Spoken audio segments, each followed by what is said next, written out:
Same barrel length. One rifle is a foot shorter. And that's just the first gun on this list. American gun makers went absolutely nuts this quarter. 11 new rifles hit the market. And honestly, some of these are going to change what your local gun store looks like next year. But not all of them are worth your money.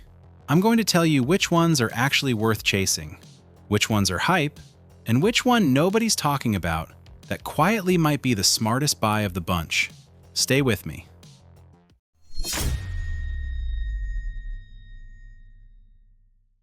We start with the Walther RS3, and this thing is genuinely strange, in the best way. Walther built a hunting rifle around a Bullpup layout with a straight pull action, which means you get a full 22.8-inch barrel packed into a rifle that's only 41 inches long. That's shorter than most carbines. It runs a monocoque aluminum chassis, a factory trigger tuned to about 1.8 pounds, and a hand-cocking system built right into the grip so it stays safe until you're ready. It feeds from 6-round detachable mags in 308 or 3006, 5 rounds in 300 Win Mag. My take? If you hunt thick timber or you run suppressed, this rifle is going to feel like cheating. Traditional bolt gun purists are going to hate it. Everyone who's ever cursed a long barrel getting caught in a tree stand is going to love it. Would you actually take a Bullpup into the deer woods? Tell me in the comments, because I'm genuinely curious. Next up is the PSA Mini Sabre 12, and this one's for the 300 Blackout crowd. 8.5-inch nitride barrel, 1-in-5 twist, which is perfect if you shoot both supersonic and subsonic. Retro styling on the outside, but the internals are all business. You get PSA's Fathers of Freedom bolt carrier group, the Sabre Claw 2-stage trigger, a Radian Raptor LT charging handle, and Radian Talon ambi safety. Some configs even come with a Law Tactical folding adapter. This is basically PSA saying, we can build a premium SBR platform without charging Daniel Defense money. The Harrington & Richardson T48 is the wild card of the entire list. This is a faithful, American-made reproduction of the FAL that the US military tested back in the 50s. 21-inch chrome-lined barrel, forged steel receiver, Parkerized finish, oiled Amish walnut furniture.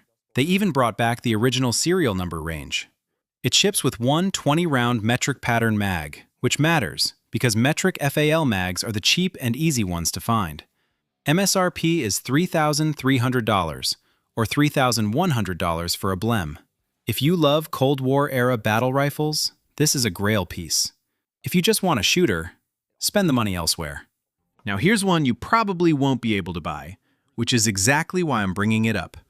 The FN ARCA takes the short-stroke piston system from the SCAR and stuffs it into an AR-15 chassis.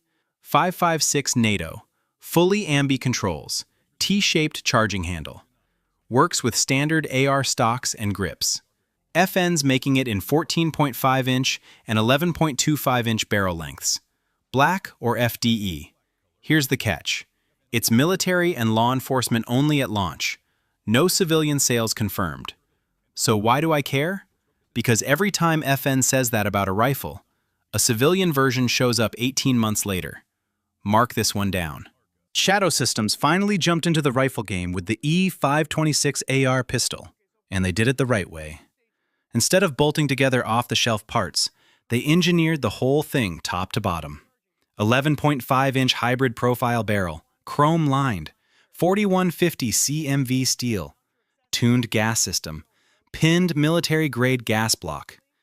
You get a proprietary Maelstrom flash hider with a Plan B suppressor interface, a real 2-stage duty trigger, and ambi controls that line up with current military standards.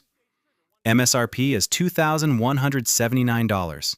Not cheap, but for people who love how Shadow Systems builds pistols, this is the rifle you've been waiting for. The SIG 516 G3 is the third generation of a rifle that's been quietly good for years. 5.56 NATO, 16-inch cold hammer forged barrel, 1-in-7 twist.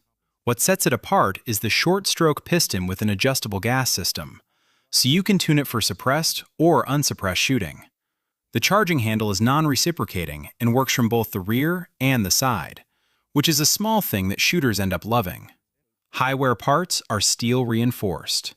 SIG hasn't announced pricing yet, but based on the last generation, expected to land around $1,800. Springfield Armory's Model 2020 Heatseeker is where things get interesting for precision guys. This isn't a hunting rifle anymore. Springfield dropped the 2020 action into a Sharp Brothers one-piece 6061 T6 aluminum chassis with a coyote brown Cerakote finish. You get a 16-inch BSF carbon fiber wrapped barrel, an adjustable TriggerTech field trigger, B5 Systems stock and grip, and AICS pattern mags. It's chambered in 6.5 Creedmoor or 308. Springfield backs it with a 75 MOA guarantee. MSRP is $2,355, and honestly, for what you get, that's aggressive pricing. Ruger completely rebuilt their AR line and called it the Harrier. Two models, both in 5.56, both with forged 70-75 receivers, and 16.1-inch nitride-coated barrels with 1-in-8 twist.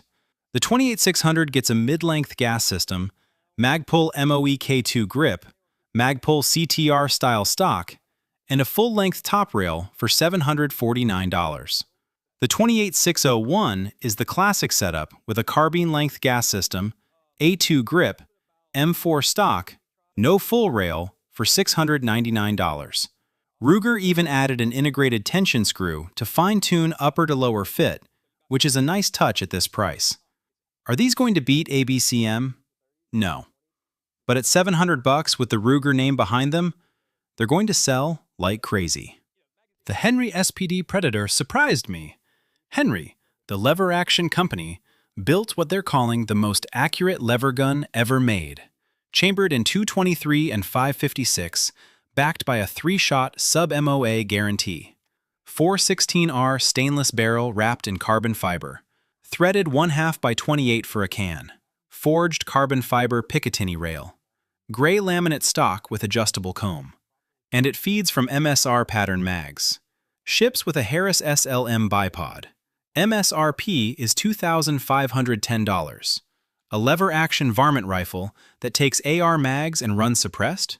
That's either genius or completely insane, and I honestly can't tell which.